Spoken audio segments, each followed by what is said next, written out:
नमस्कार दोस्तों, मैं engineer M.K. Saini electrical department से ऑनलाइन पोर्टल पर आप लोगों का बहुत बहुत स्वागत करता हूं।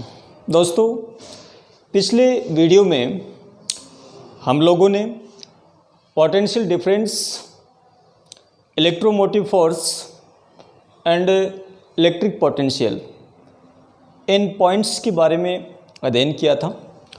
आज के इस वीडियो में हम लोग एक नया टॉपिक स्टार्ट कर रहे हैं, DC theory, basic concept of DC.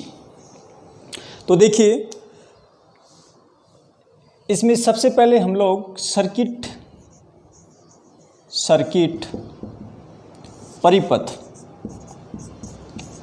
परिपथ, सर्किट क्या होता है। तो देखिए, सर्किट क्या होता है, परिपथ क्या होता है, इसको समझने के लिए हम लोग यहाँ एक सेल लेते हैं। ये अपना सप्लाई स्रोत है, सेल, और लोड के रूप में एक बल्ब लेते हैं, एक लैंप लेते हैं। जब हम इस लैंप को सेल से कनेक्ट कर देते हैं, सेल के टर्मिनल से कनेक्ट कर देते हैं, तो जो संरचना बनती है, जो स्ट्रक्चर बनती है, इस स्ट्रक्चर को हम लोग सर्किट कहते हैं। या फिर अपन यूँ कह सकते हैं कि धारा प्रवाहित करने के लिए, धारा प्रवाह के लिए तैयार किया गया क्लोज पाथ ही सर्किट कहलाता है। तो दोस्तों, ये जो सर्किट है, ये 4 प्रकार के होते हैं। सर्किट 4 प्रकार के होते हैं। तो नंबर 1 देखिए, सबसे पहले हम लोग क्लोज सर्किट,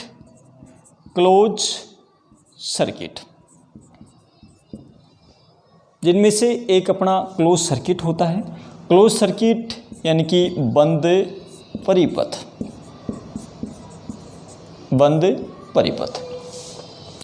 दोस्तों, बंद परिपथ होता है तो इस कंडीशन में करंट की क्या पोजीशन रहती है, रेजिस्टेंस की क्या पोजीशन रहती है, इनसे रिलेटेड एग्जाम में क्वेश्चन पूछा जाता है। तो हम लोग यहाँ प्रत्येक सर्किट की करंट और उसकी रेजिस्टेंस के बारे में चर्चा करने वाले हैं। तो देखिए, करंट, जब सर्किट क्लोज होता है, यानी कि ये अपना सप्लाई स्रोत हो गया सेल, और इससे प्रॉपर लोड को करंट मिल रही है, तो ये अपना जो सर्किट है वो क्लोज सर्किट। इस कंडीशन में करंट का मान, इस कंडीशन में करंट नॉर्मल सर्किट के अंदर प्रवाहित होती है, करंट नॉर्मल प्रवाहित होती है, और ये जो करंट होती है वो V/R होती है, यानी कि करंट नॉर्मल प्रवाहित होगी। और जब करंट सर्किट में नॉर्मल फ्लो हो रही है, तो इस केस में सर्किट का जो रेजिस्टेंस है R बराबर V/I, वो भी नॉर्मल ही होगा। अब देखिए, दूसरे सर्किट के बारे में अपन बात करते हैं। तो दूसरा सर्किट अपना ओपन सर्किट होता है। ओपन सर्किट, खुला परिपथ।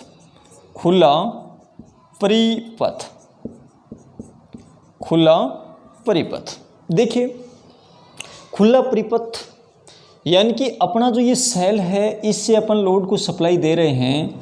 जब अपना लाइव कंडक्टर यानी कि धारा का प्रवाह इस लोड को मिलना बंद हो जाता है, यानी कि करंट मिलना बंद हो जाती है, इसका मतलब वायर कहीं न कहीं से बीच में डिस्कनेक्ट हो गया है, वायर कहीं टूट गया है। तो टूटने से धारा का प्रवाह इसमें से नहीं हो पाता, धारा सिर्फ इस पॉइंट तक जाती है, उसके बाद में आगे करंट का फ्लो नहीं हो पाता है। तो इस प्रकार के सर्किट को हम लोग ओपन सर्किट कहते हैं।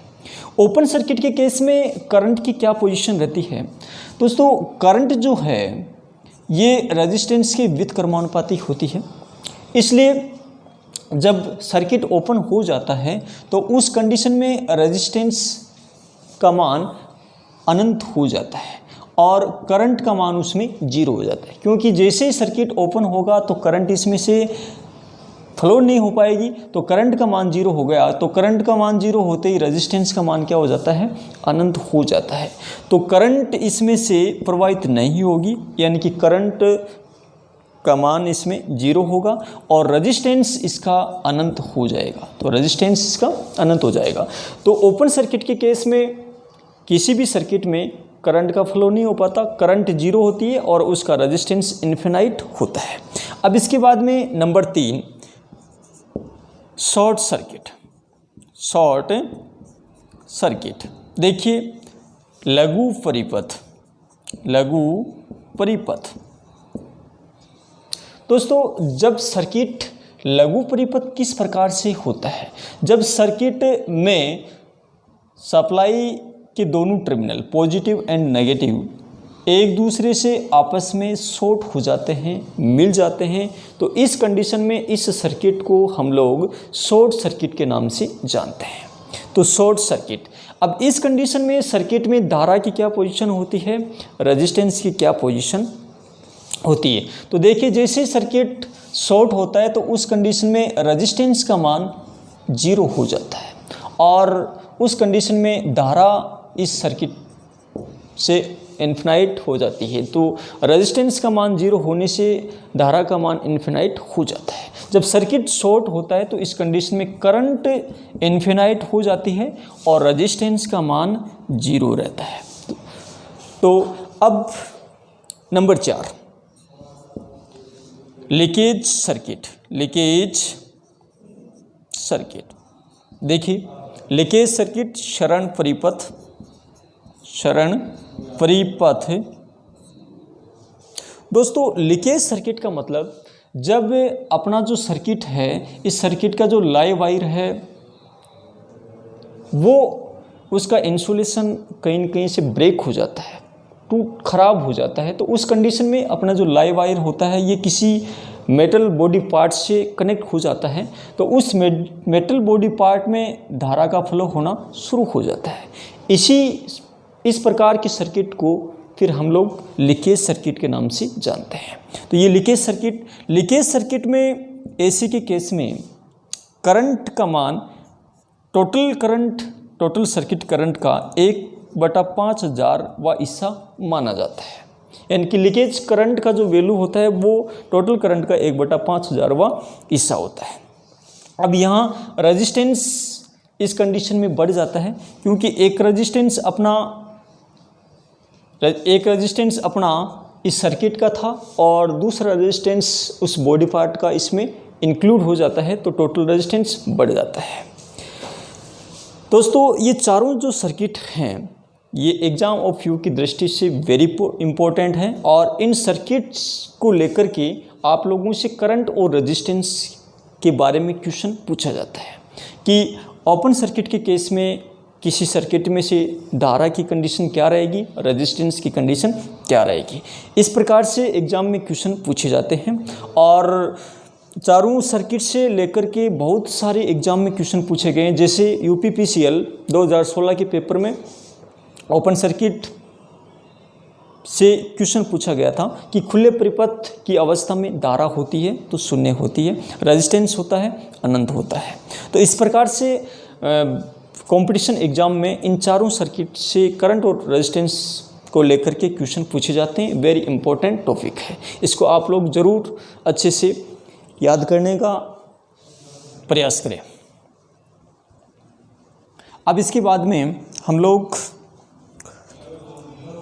रेजिस्टेंस को प्रभावित करने वाले फैक्टर्स के बारे में अध्ययन करते हैं। तो देखिए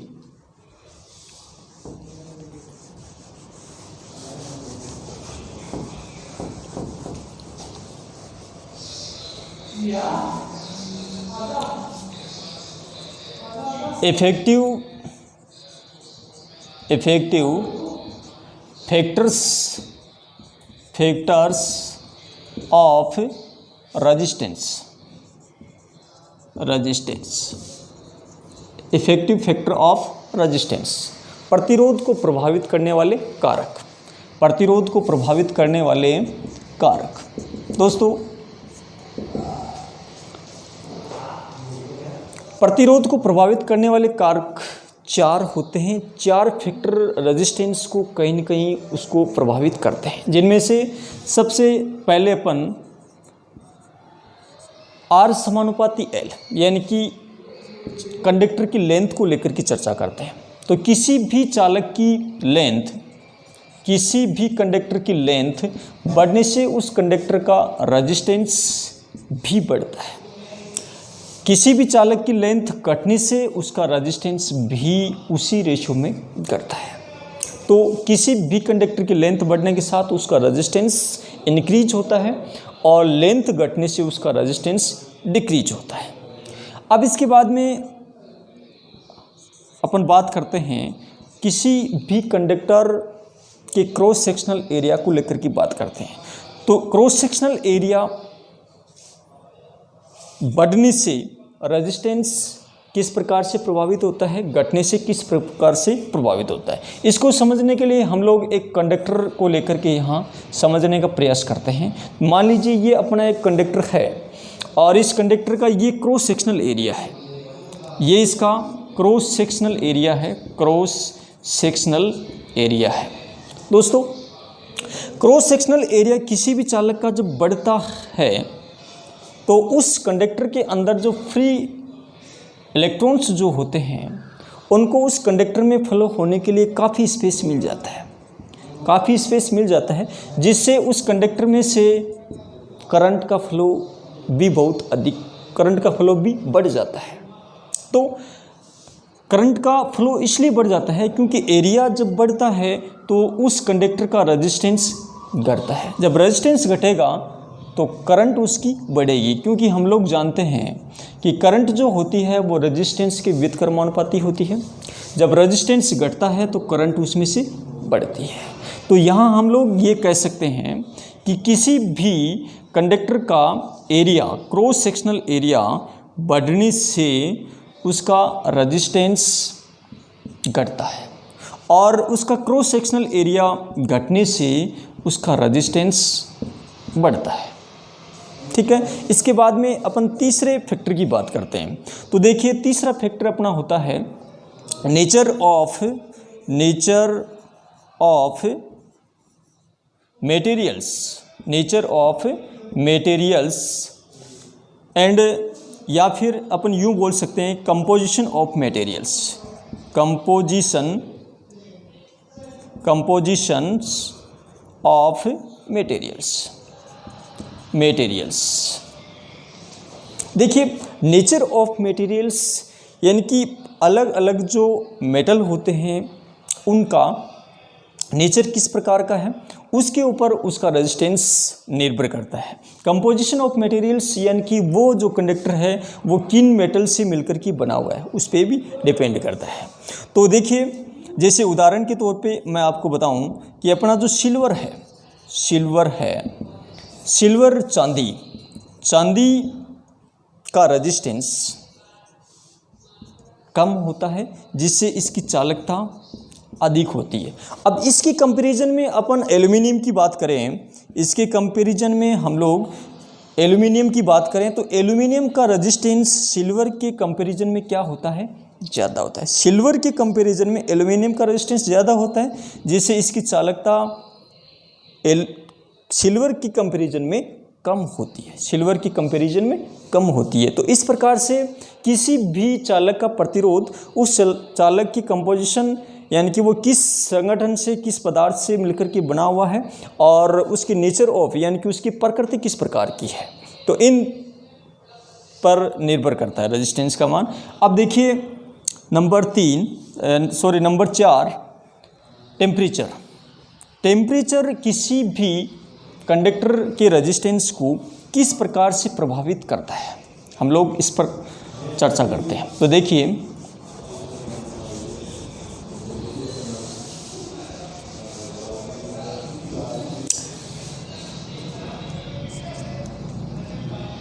ताप, टेम्परेचर, ताप। दोस्तों, ताप किसी भी कंडक्टर के रेजिस्टेंस को बहुत अधिक प्रभावित करता है, लेकिन यहाँ अपन ये नहीं कह सकते कि टेम्परेचर बढ़ने से रेजिस्टेंस का मान बढ़ता है, टेम्परेचर के बढ़ने से रेजिस्टेंस का मान घटता भी है। तो ये अलग अलग प्रकार के जो अपने कंडक्टर होते हैं उनके टाइप्स, उनकी कैटेगरी पे निर्धारित होता है कि कौन सी कैटेगरी का किस प्रकार का कंडक्टर है। उस कंडक्टर के नेचर और उसकी कैटेगरी पे ये डिपेंड करता है कि उसका तापमान बढ़ने से उसका रेजिस्टेंस बढ़ेगा या फिर उसका रेजिस्टेंस घटेगा। तो देखिए, सबसे पहले हम लोग कंडक्टर चालक। अब देखिए, अपना जो ये चालक है ये यहाँ दो कैटेगरी में होता है। एक pure metals and pure metals conductor, और एक दूसरा अपना जो है वो अलॉयज मिश्र धातु। दोस्तों, प्योर मेटल्स कंडक्टर यानी कि शुद्ध धातु चालक। अपने शुद्ध धातु चालक जो होते हैं इनका ताप गुणांक पॉजिटिव होता है, मैक्सिमम पॉजिटिव होता है। इसलिए इनका तापमान बढ़ने से रेजिस्टेंस का मान बढ़ता है, और रेजिस्टेंस का मान टेम्परेचर के प्रोपोर्शनल रूप में बढ़ता है, यानी कि जैसे जैसे तापमान बढ़ेगा वैसे वैसे इनका रेजिस्टेंस भी बढ़ता है। तो हम लोग यूँ कह सकते हैं कि इनका तापमान बढ़ने से इनके रेजिस्टेंस के मान में निरंतर वृद्धि होती है। तो जो ग्राफ प्राप्त होता है वो अपने को एक लीनियर पोजीशन में प्राप्त होता है। तो प्योर मेटल्स कंडक्टर होते हैं, इनका ताप बढ़ने से इनका रेजिस्टेंस बढ़ता है। ऐसा क्यों होता है? ऐसा इसलिए होता है कि प्योर मेटल्स कंडक्टर होते हैं, इनका टेम्परेचर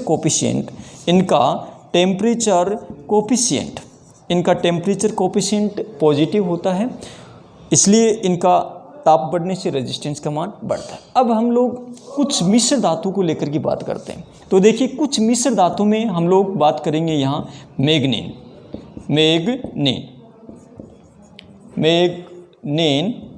और दूसरा कॉन्स्टेंटन।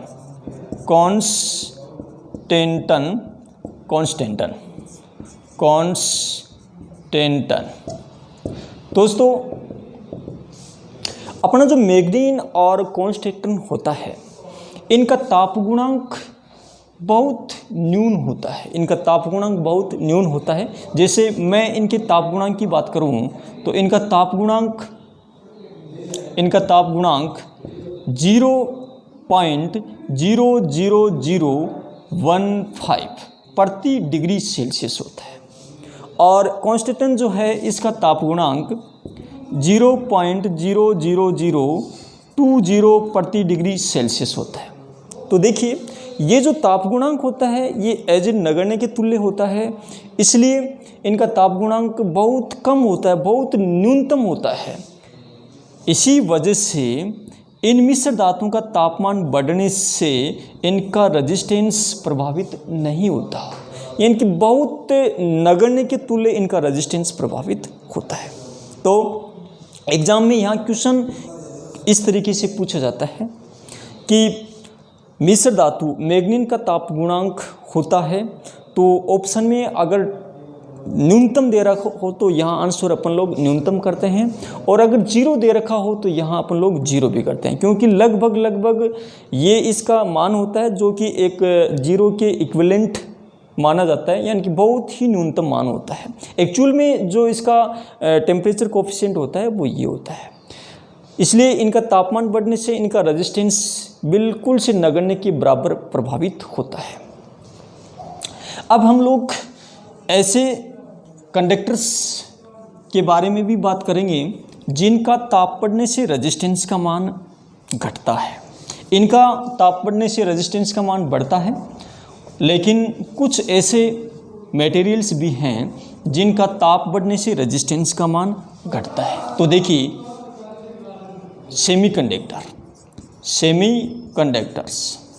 सेमीकंडक्टर्स, अर्धचालक,